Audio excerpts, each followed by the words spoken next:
Assalamualaikum warahmatullahi wabarakatuh. Tahun 2018, sepupu Tika yang berdomisili di Garut Kota akan melangsungkan pernikahan pada hari Sabtu di bulan Agustus. Akhirnya Tika mengajak teman-temannya berlibur ke Garut pada hari Jumat untuk bermalam di Garut dan esoknya pergi ke pernikahan.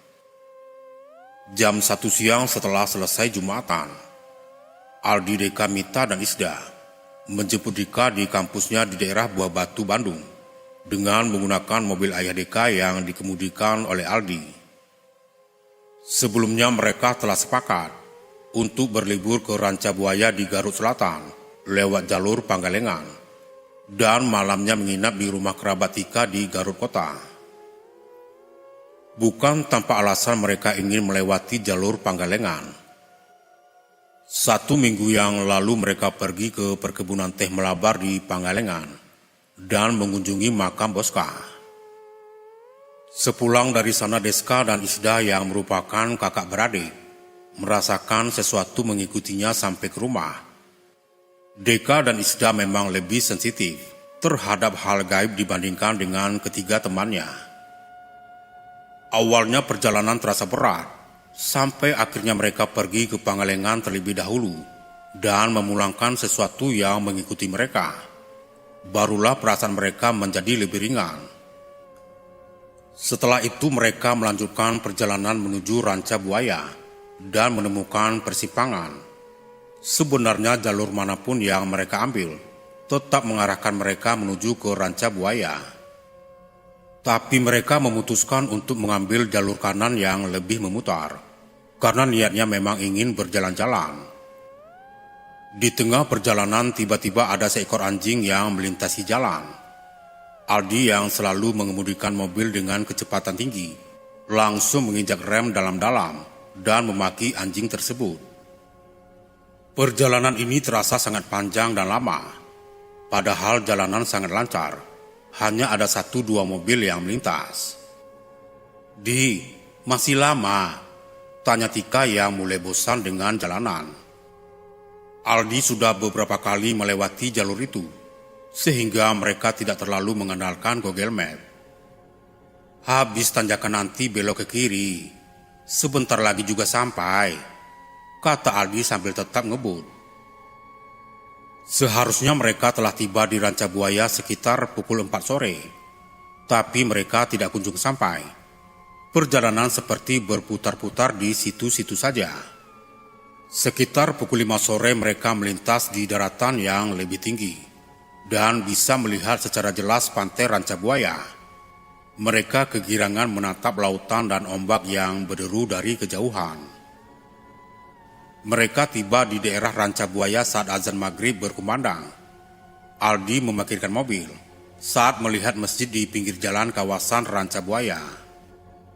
Kemudian mereka turun dan mengambil air wudhu untuk melaksanakan sholat maghrib. Saat Tika dan teman-temannya masuk ke dalam masjid, semua orang yang ada di dalam masjid menatap mereka dengan tatapan yang aneh, seperti keheranan, namun tidak berbicara sepatah kata pun. Setelah selesai sholat pun orang-orang itu masih berdiam di dalam masjid. Hanya Tika dan teman-teman saja yang beranjak keluar. Di parkiran mereka berdiskusi tentang rencana berikutnya. Karena hari yang sudah gelap, mereka memutuskan untuk tidak berkunjung ke pantai dan melanjutkan perjalanan ke Garut Kota untuk mencari tempat makan malam. Kali ini mereka sepakat untuk menggunakan bantuan Google Map agar lebih cepat sampai. Aldi melesatkan mobil meninggalkan kawasan Ranca Buaya. Di perjalanan saat dihadapkan pada perempatan, Map mengarahkan mobil untuk berbelok ke arah kiri. Mobil pun mengikuti arahan dari Map. Namun di saat berbelok, hujan langsung turun dengan lebatnya tanpa aba-aba. Tapi mobil tetap mencoba menyusuri jalan. Jalan ini bukan jalan raya seperti yang dari tadi mereka lalui, gelap dan jalanan rusak yang menyempit dan berbatu. Makin masuk ke dalamnya, jalan ini mengarahkan mereka menuju ke arah perkampungan di ujungnya. Tidak mau mengambil risiko, Aldi memutar balik mobil dan melaju ke jalan raya sebelum mereka berbelok. Terlihat beberapa tukang ojek yang sedang mangkal, memperhatikan mereka keluar dari jalan itu. Setibanya di jalan raya, Isda yang sedari tadi diam saja, mulai merasakan mual yang tak tertahankan. Hujan sudah mulai berhenti. Aldi kemudian menghentikan mobilnya di pinggir jalan yang sepi. Hanya terdapat pepohonan dan semak-semak di sana-sini. Isda turun dari mobil dan mengeluarkan isi perutnya. Deka juga ikut turun dari mobil dan menyalakan rokoknya dengan kesusahan karena angin berhembus sangat kencang. Saking kencangnya pohon-pohon bergoyang miring mengikuti arah terpan angin. Deka menyarankan Isda untuk masuk dulu ke dalam mobil dan mencari tempat yang lebih pas untuk memarkirkan mobil. Saat mereka semua masuk, angin tiba-tiba berhenti berhembus, seolah pepohonan tidak pernah bergoyang terkena angin.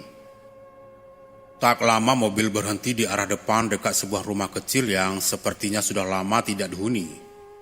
Isda turun mengeluarkan isi perutnya lagi, dan kini dibantu oleh Tika. Ada hal tak biasa terjadi. Sebelum mereka turun dari mobil, angin tidak berhembus sekencang saat mereka turun. Dan saat mereka menaiki mobil, angin kembali berhenti. Deka dan yang lainnya hanya bisa mengerutkan kening, memikirkan keanehan yang terjadi. Setelah rasa mual Isda mulai mereda, mobil kembali melaju, sampai akhirnya mereka mulai memasuki jalanan di kawasan Gunung Gelap. Ayo coba lihat, nama gunung ini Gunung Gelap. Seram banget sih namanya. Ujar Tika memulai percakapan sambil melihat map dari HP yang sedang digenggamnya. Setelah lewat jalan ini, tidak lama lagi kita bakal sampai di Garut Kota, ujar Aldi santai. Tidak sampai 5 menit berselang, jalanan tiba-tiba mendadak sepi. Tidak ada yang melintas di jalan itu, kecuali mobil mereka. Ditambah kabut tebal yang dengan cepat menyelimuti jalanan, membuat jarak pandang menjadi terbatas. Hanya sekitar 2 meter ke depan saja. Penerangan jalan pun hanya mengenalkan lampu sorot dari mobil yang terbatas. Keadaan jalan yang gelap dan curam, dengan sisi kiri tebing dan sisi kanan jurang, membuat Aldi memperlambat laju mobil dan ekstra hati-hati mengemudikannya. Isda yang sedari tadi lemas akibat mual akhirnya tertidur, disusul oleh Mita di sebelahnya. Tika dan Deka tetap terjaga menemani Aldi. Dalam keadaan gelap, samar-samar Deka melihat siluet seorang laki-laki berdiri di pinggir jalan sebelah kiri. Orang itu hanya berdiri saja seperti mematung, tanpa melakukan apapun. Tak lama Dika melihat hal yang sama di sebelah kanan jalan. Aldi masih fokus mengemudikan mobil sampai akhirnya mereka bertiga melihat sesuatu seperti kain putih terbang dengan cepat dari bawah depan mobil ke arah atas dan menghilang begitu saja. Mereka bertiga refleks saling tatap satu sama lain, tapi tetap tidak ada yang berani membahasnya. Keadaan semakin mencekam. Hawa dingin seolah menjalar ke seluruh tubuh. Aldi menelan ludah dengan berat dan berusaha tidak kehilangan fokusnya berkendara. Tidak lama kemudian, sebuah mobil bak yang mengangkut galon melaju cepat menyalip dari sisi kanan mobil, menyusul mobil mereka. Di tengah ketegangan ini, mereka sedikit merasa lega, karena tahu di jalan itu mereka tidak sendiri. Akhirnya Aldi mulai mempercepat laju mobilnya, agar bisa mengikuti kecepatan mobil bak di depannya. Kabut yang semakin tebal membuat mobil bak di depannya sudah tidak terlihat. Semakin dikejar malah semakin tidak terlihat. Mobil bak itu seolah hilang tanpa jejak, padahal Aldi sudah tancap gas berusaha untuk menyusulnya. Al, pelani mobilnya, bahaya kalau ngebut begini, ujar Deka mengingatkan Aldi yang masih mencoba mengejar mobil bak itu. Di saat bersamaan, entah mengapa Deka bergerak melihat di bagian depan bawah mobil. Tiba-tiba Deka melihat jalan aspal yang dilintasi ban mobil sudah tidak ada, berganti menjadi batu-batu kerikil dan tanah. Dengan cepat Deka berteriak kencang, "Aldi, awas!" Aldi membelalakan matanya dan sangat kaget, karena kini yang ia lihat adalah tebing tinggi yang tanpa ia sadari sudah berhadapan dengan mobilnya. Dengan sekuat tenaga Aldi memanting setir ke arah kanan dan menginjak rem dalam-dalam. Mobil berhenti mendadak membuat penumpang yang duduk di kursi belakang terpental menabrak kursi depan. "Gila, hampir saja!" teriak Aldi. Isda dan Mita yang terbangun akibat terpental kaget karena mobil berhenti mendadak. "Ini ada apa?" tanya Mita. Sementara Isda mengaduh memegangi kepalanya yang menghantam kursi. "Lu gak lihat di depan ada tebing?" tanya Deka panik. "Sumpah, dari tadi aku ngikutin jalan aspal," kata Aldi. "Kamu gak ngantuk kan, Di?" tanya Tika. Aldi menggelengkan kepalanya. Keadaan hening sesaat, masih dalam sepi. Kini mereka diselimuti perasaan takut yang luar biasa. Tahu ada yang tidak beres, Deka mengajak semua temannya untuk berdoa. Setelah mereka bisa menguasai diri dari kepanikan, Aldi kembali menjalankan mobil dengan perlahan dan hati-hati. Selang beberapa lama kemudian, akhirnya mereka keluar dari jalur gunung gelap. Mereka menghela nafas panjang, bersyukur masih ditolong Yang Maha Kuasa dan diberi keselamatan hidup. Setelah menemukan daerah berpenduduk, Deka meminta Aldi untuk berhenti di minimarket terdekat. Ia merasa sangat lemas dan mual. Saat tiba di minimarket, Deka langsung muntah, walaupun hanya cairan yang ia keluarkan dari dalam perutnya. Deka dan teman-temannya kemudian berdoa kembali sebelum akhirnya mereka melanjutkan perjalanan dan tiba di kediaman kerabat Tika sekitar pukul 1 malam. Mereka menghabiskan begitu banyak waktu, padahal seharusnya mereka sudah tiba pukul 9 atau 10 malam di Garut Kota. Kerabat Tika yang menyambut mereka tengah malam merasa keheranan karena mereka baru tiba, tapi tak satupun dari mereka yang menceritakan kejadian janggal yang dialami. Mereka lalu beristirahat, dan esok harinya dari pagi sampai siang menghadiri pernikahan sepupu Tika. Setelah itu mereka berpamitan dan segera pulang ke Bandung. Perjalanan pulang terasa sangat ringan dan cepat. Tidak ada hambatan sama sekali sampai akhirnya mereka tiba di Bandung dan beristirahat sejenak di rumah Deka di daerah Ujung Berung. Di rumah berlantai 2 itu, mereka berkumpul di lantai atas sambil bersantai dan menikmati cemilan yang disodorkan oleh Ibu Deka. Mereka akhirnya menceritakan apa yang dirasakan oleh masing-masing saat perjalanan ke Garut kemarin. Mereka sangat bersyukur dan lega bisa sampai dengan selamat dan kembali ke Bandung. Mengetahui pamannya telah kembali ke rumah, Ulan kecil berlari menaiki tangga dan bergabung dengan Deka dan teman-temannya. "Om, dari mana?" tanya Ulan. "Habis dari jalan-jalan," kata Deka. "Habis jalan-jalan ya, sama Tante Satu," hitung Ulan sambil menunjuk ke Tika yang duduk di samping Deka. "Tante 2, Tante 3, kini giliran Mita dan Isda yang ditunjuk." "Tante 4, Ulan kecil menunjuk ke pojokan ruangan di dekat Aldi berdiri. Padahal tidak ada siapa-siapa di sana, dan hanya kami bertiga perempuan yang ada di ruangan itu, kecuali Ulan. Ulan kecil lalu melompat ke pangkuan Deka, sambil memeluk pamannya erat-erat. Mereka yang ada di ruangan itu saling melempar pandang. Tidak tahu siapa orang terakhir yang ditunjuk Ulan. Mereka hanya berharap siapapun itu tidak datang untuk mengganggu mereka. Setelah selesai menceritakan kejadian ini, Deka dan Tika menyadari bahwa sebelumnya mereka dan teman-temannya sudah sompral berkata kasar dan berlebihan. Mereka berharap kejadian ini bisa menjadi pelajaran untuk siapapun dan dimanapun, agar tidak sompral dan berlebihan. Mereka sangat bersyukur masih bisa selamat, dan kejadian saat itu dijadikan pelajaran yang sangat berharga. Assalamualaikum warahmatullahi wabarakatuh.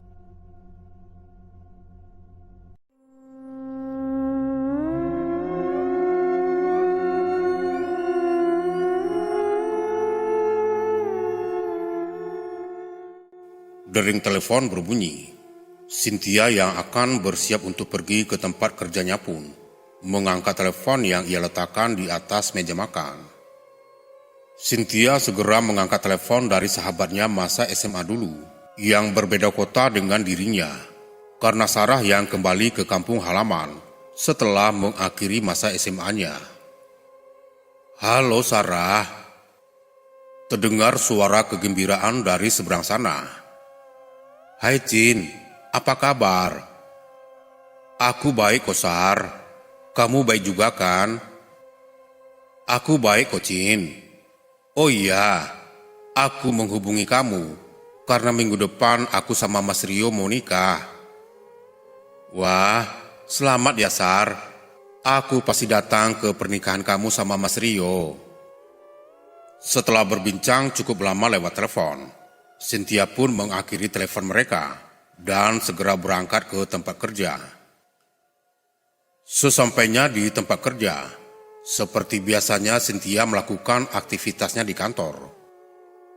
Terdengar suara seseorang yang memanggil namanya dari belakang saat Cynthia akan memasuki lift yang akan membawanya ke lantai 3. Seorang wanita menghampiri Cynthia dengan terengah-engah. "Kenapa lari-lari seperti itu, Vi?" tanya Cynthia pada Vio teman kantornya. "Gak apa-apa," kata Vio dengan cengengesan. Kemudian keduanya pun naik ke lantai 3. "Cin, kamu ada acara gak hari Minggu? Kita jalan yuk," ajak Vio. "Maaf ya Vi, aku Minggu harus keluar kota menghadiri pernikahan temanku." "Ya sudah, lain kali saja." "Maaf ya Vi," Cynthia merasa tak enakan pada Vio. Wanita berusia 25 tahun itu hanya mengangguk dan tersenyum tipis. "Kamu naik apa ke sana?" "Naik bus saja. Aku lagi malas nyetir. Lumayan kan aku juga bisa istirahat. Dan rencananya aku berangkat malam." "Kenapa nggak pagi atau siang saja? Kenapa harus malam? Kamu nggak takut?" Pertanyaan yang dilontarkan Vio membuat Cynthia terkekeh. "Ngapain aku harus takut? Kan banyak penumpang lain. Berangkat malam lebih asik, tidak panas." "Hati-hati kamu ketemu bus hantu," celetuk Vio. "Kamu ini, Vi, sudah ayo kerja, jangan kebanyakan gosip." Hari yang ditunggu pun tiba. Cynthia sudah berkemas tas kecilnya. Tak banyak yang ia bawa, hanya beberapa baju dan hadiah untuk Sarah dan suaminya. Ia melihat jam di tangannya sudah menunjukkan pukul 7 malam, dan bus akan berangkat jam 8 malam. Dirinya segera memesan taksi online yang akan mengantarkan dirinya ke terminal. Sudah jam keberangkatan. Namun sayang sekali bus yang akan membawa Cynthia keluar kota mengalami keterlambatan keberangkatan. Cukup lama Cynthia menunggu di terminal, hingga tak terasa sudah hampir pukul 10 malam, dan dirinya pun akhirnya naik ke sebuah bus yang terparkir di paling ujung. Ia merasa lega akhirnya dirinya akan segera berangkat ke kota tempat lahir sahabatnya Sarah. Cynthia duduk dengan gelisah di kursi bus antar kota yang terlihat nyaman. Dia sudah tidak sabar untuk menghadiri pernikahan sahabatnya. Namun ada rasa cemas yang tumbuh dalam dirinya sejak dia naik ke dalam bus itu. Bus itu meluncur melalui jalan raya yang sunyi di tengah malam. Cahaya bulan hanya memantulkan bayang-bayangan misterius di sepanjang jalan. Cynthia mencoba untuk melepaskan perasaan cemasnya dengan mendengarkan musik lewat handphonenya. Ketika bus melewati hutan yang lebat, suasana di dalam bus tiba-tiba berubah. Suara angin yang berdesir dan daun yang bergoyang di luar membuat suasana semakin menegangkan. Cynthia merasa seakan-akan ada sesuatu yang menatapnya dari balik jendela. Dia berusaha mengabaikan perasaan itu, tetapi detik demi detik, perasaan itu semakin kuat. Ia mencoba memejamkan matanya dan mencoba untuk tidur, agar pikiran negatif tak terus berputar di kepalanya. Tiba-tiba lampu di dalam bus berkedip-kedip dan akhirnya padam. Cynthia merasa jantungnya berdegup kencang. Suasana di dalam bus menjadi gelap gulita, hanya dihiasi oleh gemerlap lampu luar yang masuk melalui celah-celah jendela. Cynthia mencoba mengeluarkan ponselnya untuk menerangi sekitarnya, tetapi ponselnya mati begitu saja. Ketika kegelapan menyelimuti bus, Cynthia merasa hawa dingin merambat di sekitarnya. Dia mendengar suara langkah kaki yang lembut berjalan di lorong bus. Cynthia menahan nafasnya dan mencoba untuk tetap tenang. Namun ketakutan mulai merasuki di setiap serat tubuhnya. Bulu kuduknya merinding seluruh badan. Serasa hawa dingin itu menembus hingga ke tulang. Tiba-tiba kursi yang kosong di sebelah Cynthia. Dia merasa ada sesuatu yang duduk di sana. Dia melihat dengan ngeri, seolah-olah ada siluet kabur dari seseorang wanita yang mengenakan gaun putih kuno. Rambut panjangnya menutupi wajahnya yang pucat. Matanya terlihat kosong tanpa ekspresi. Dirinya mencoba menelan air liurnya susah payah. Bahkan ia merasa sulit untuk mengeluarkan suara. "Siapa kamu?" bisiknya dengan gemetar. Namun wanita itu hanya tersenyum misterius dan terus menatap Cynthia. Suara angin semakin keras, dan bus terasa seperti bergerak dengan kecepatan yang tidak wajar. Cynthia merasa seakan-akan ada kekuatan gaib yang mengendalikan bus. "Kau jangan mendekat," jerit Cynthia sambil mencoba untuk menjauh. Tetapi wanita itu semakin mendekat, dengan gerakan yang lamban namun menakutkan. Cynthia merasakan sentuhan dingin di pipinya. Wanita itu sekarang berdiri di hadapannya, dengan wajah yang semakin jelas terlihat. Bibirnya terbuka memperlihatkan gigi tajam yang menyeramkan. Cynthia berteriak sekuat tenaga, dan mencoba untuk melarikan diri ke belakang. Tiba-tiba lampu bus menyala kembali, dan suasana kembali normal. Wanita itu menghilang begitu saja. Penumpang lain di dalam bus terbangun dan melihat Cynthia yang terengah-engah. Mereka tidak merasakan apa-apa dan bingung dengan reaksi Cynthia. "Sudah, Neng. Mungkin saja Neng kecapean. Jadinya mimpi buruk," ucap salah satu penumpang. "Mungkinkah aku hanya bermimpi?" batin Cynthia. Namun semuanya itu terlihat seperti sangat nyata di depan mata Cynthia. Bahkan ia masih bisa merasakan dinginnya sentuhan wanita itu tadi di pipinya. Perjalanan pun berlanjut, dan bus akhirnya tiba di terminal kota tempat sahabatnya Cynthia. Dia turun dengan gemetar dan merasa lega bahwa perjalanan mengerikan itu sudah berakhir. Namun ketika dia melihat kembali ke arah bus, dia melihat bayangan kabur dari seorang wanita di balik jendela. Cynthia menggigit bibirnya dan berusaha mengusir ketakutannya. Apa yang baru saja dialaminya? Apakah itu hanya halusinasinya saja? Hingga saat ini Cynthia masih merasa cemas setiap kali mengingat perjalanan menakutkan di bus antar kota itu. Mungkin setelah ini dirinya tak akan naik bus lagi. Dan setelah pulang dari acara pernikahan Sarah, dirinya akan pulang menggunakan kereta saja. Assalamualaikum warahmatullahi wabarakatuh.